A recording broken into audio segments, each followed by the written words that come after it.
front steps. And we've got Meyer lemons, we have some lettuces here, mustard, daffodils, which are poisonous, kumquats, peas, and a lot of other greens that are in that. That was probably taken in February, March. All right, so this is not edible landscape. This is called corn in the front yard.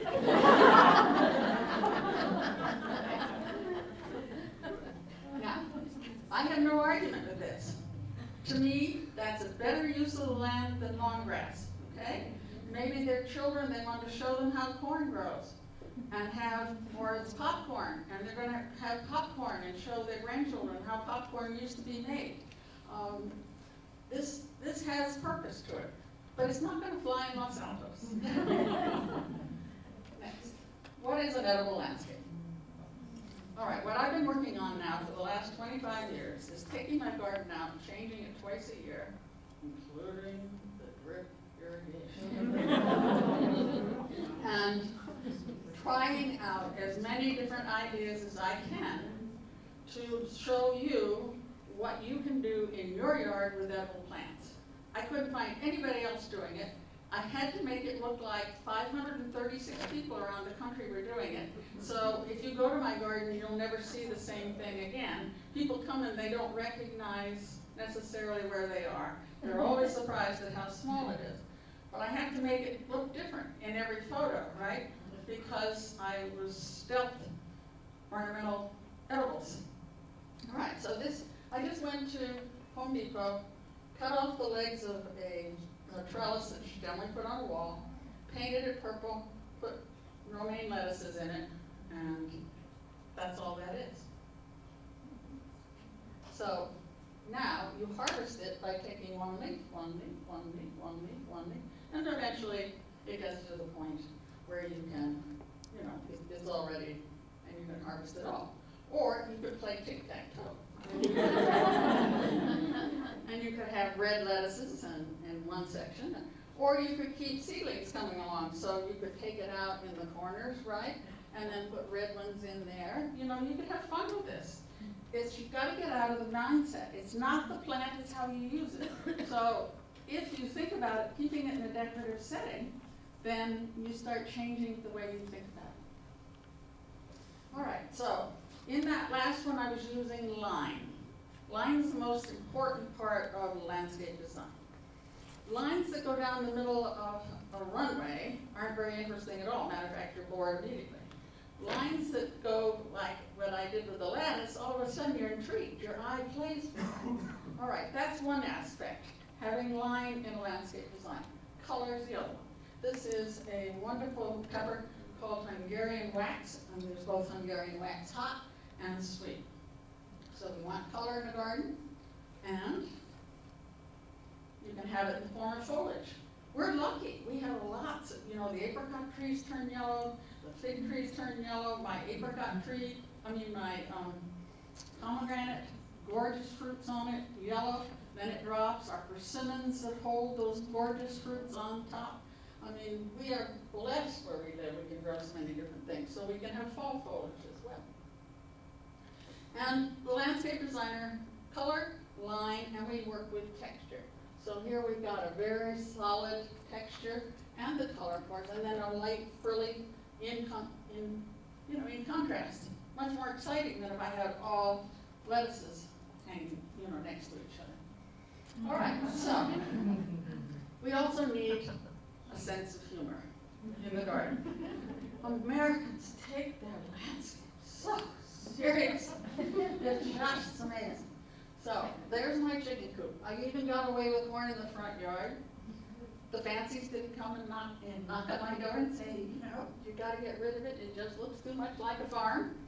People got a kick out of it. So lots of flowers, a lot of heirloom flowers. And these are scarecrows. Now these were up until about September.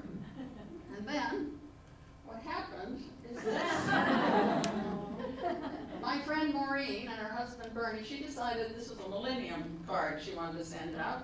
And she said, those come out of the ground, right? And I said, yes. And so they decided to dress up I ended up with 8 different couples did this. For their millennium card.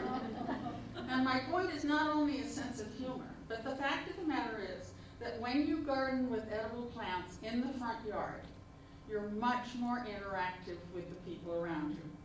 My FedEx guy, he knows who I am. He gets to pick cherry tomatoes on the arbor as he comes up the walk. He knows. Actually, I've seen some of them speak it, but I give them permission, and then they feel better. The neighborhood kids come over, and they pick strawberries, and they come over and feed the chickens.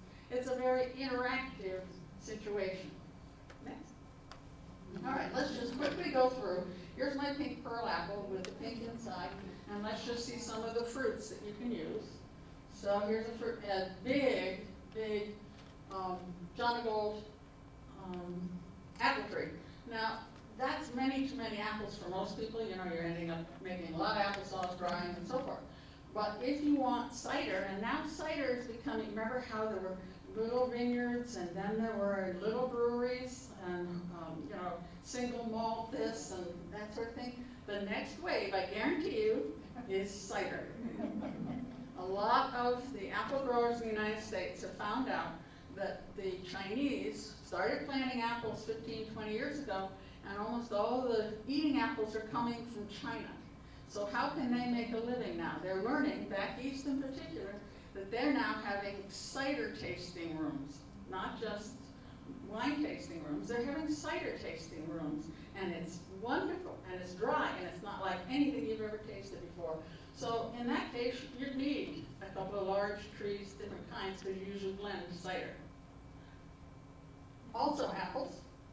This time they're espaliered in front of a house so that the headlights on the street don't go into the front room, and it just jazzes it up.